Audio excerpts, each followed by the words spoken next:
Hi folks, Greg here, and welcome to our horror party. It's the holiday season again, and that means it's time for another Christmas-themed episode. Last year we chose the deranged slasher sequel, Silent Night, Deadly Night Part 2. Harvest Day! Huh? No! But if you want to get picky about it, most of that movie was shot in the springtime. But rest assured, this year's selection is just as bonkers as that one. Maybe more. We took a little hiatus earlier this year, but came out swinging with our Evil Dead 2 episode last month. If you're new here, or it's been a while, here's what we look for in a party movie. The best candidates are the ones that make you laugh and shout at the screen, whether the filmmakers intended it or not. Other criteria include quotable lines and outrageous scenes best appreciated under the influence of intoxicants. With that in mind, in each episode we present a new themed drink or cocktail recipe along with a set of new party game rules, so you and your buds can challenge each other's stamina, within reason, of course. The winner gets bragging rights, and a ride share back home if needed. That part's up to you. To give you a head start, our resident mixologist, Mike Conway, will show you how to whip up the perfect companion cocktail for the movie. Since this month's party pick involves a deranged killer snowman, Mike is conjuring a tasty beverage that'll help combat the seasonal shivers. Yes, we're about to subject you to one of the most bizarre holiday horrors ever made, 1997's Jack Frost. Not to be confused with the 1998 movie Jack Frost starring Michael Keaton, or even that animated TV special from the late 70s, although honestly that one's creepy enough to give anyone nightmares. This is gonna hurt. But no, this Jack Frost is a horror comedy about a condemned serial killer who gets exposed to toxic waste and transforms into a psychotic snowman, as one does, hell-bent on killing the sheriff who sent him up and anyone unlucky enough to cross his path. They say revenge is a dish best served cold, but this freak takes that saying literally. Here's the wind-up and the... It's a long drive! While it may not have as many iconic scenes as some of our past party picks, Jack Frost has enough what-the-hell moments, outrageous kills, quotable lines, and hilariously sloppy special effects to get this party started. It's not exactly the gold standard for Christmas slashers, but this twisted holiday tale has grown an impressive cult following over the past couple of decades. It sets the tone immediately with a hilarious opening title sequence narrated by the director himself. Here's the part where I give you a quick catch-up course on this episode's movie. I always challenge myself to fit as much info as I can into exactly 2 minutes. There's not a whole lot to say about how this movie was made or how it became a lowbrow favorite among indie horror fans, so I won't have to rush this time. Just give me 2 minutes, starting right now.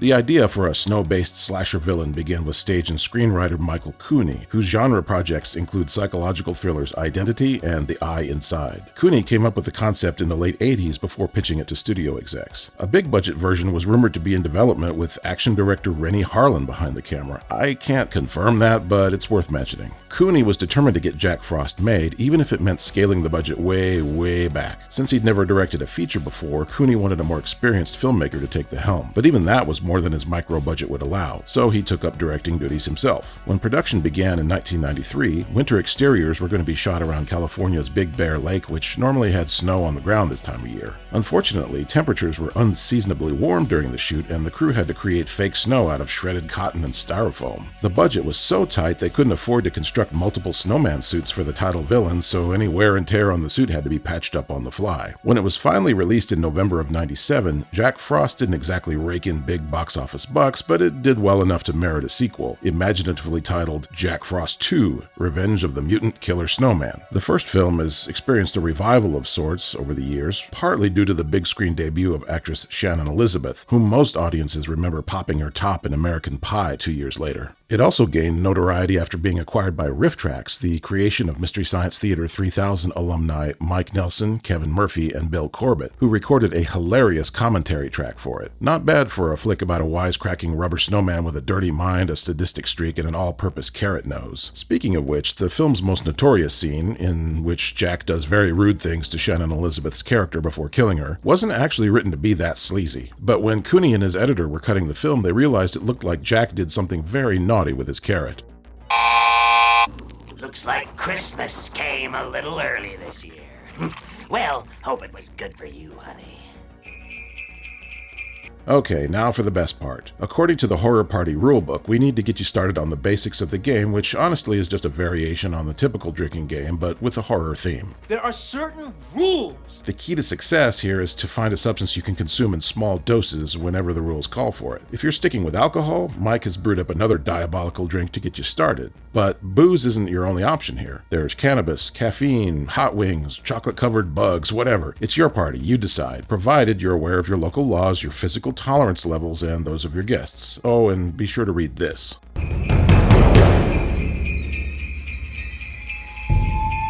Now that we've got the legal stuff out of the way, I'll send you over to Mike, who's going to show you how to make a melted snowman, a fiendishly festive libation that's very easy to make, and it'll definitely warm you up on a cold winter night. Season's greetings, everyone, and tonight I'll be making for you the Melted Snowman, a classic take on the White Russian. Sorry, 1 second, sorry.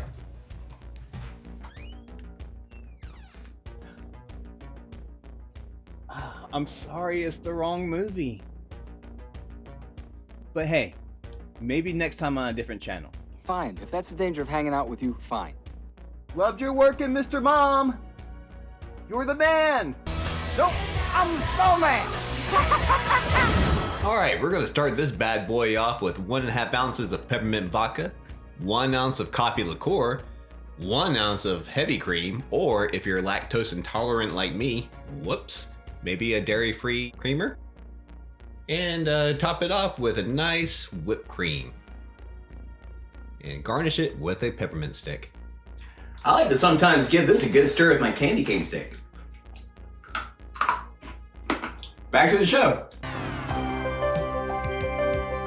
Okay, this looks amazing. As a matter of fact, I'm not going to wait for the guests to arrive before I hit this thing. But I've still got a job to do, so let's get to the rules for tonight's game.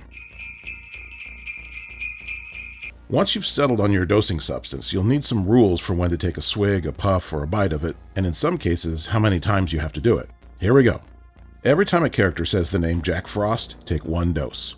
Whenever Jack melts into a puddle or dissolves into a mist, take 1 dose. When he transforms back into a snowman, take 1 dose. Whenever you see a character using a hairdryer, take 1 dose. Just 1 dose per hairdryer scene, that is, not 1 for each individual dryer you see on camera. Seriously, I'm not paying your hospital bills.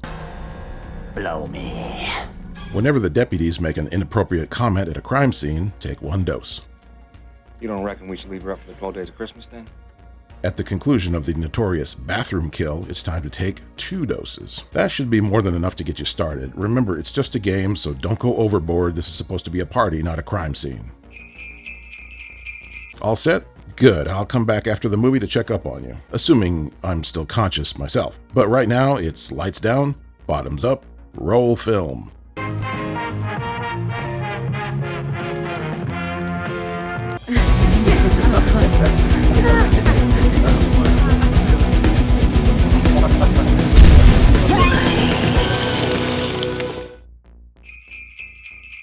So, how goes it? Did the booze knock you down, or maybe was it the movie? Maybe both. Yeah, probably both. What's important is that you had fun. Yeah, Jack Frost is stupid, deranged, and sleazy, and it makes no sense whatsoever, and honestly, that's why we picked it. I can see your house from up here!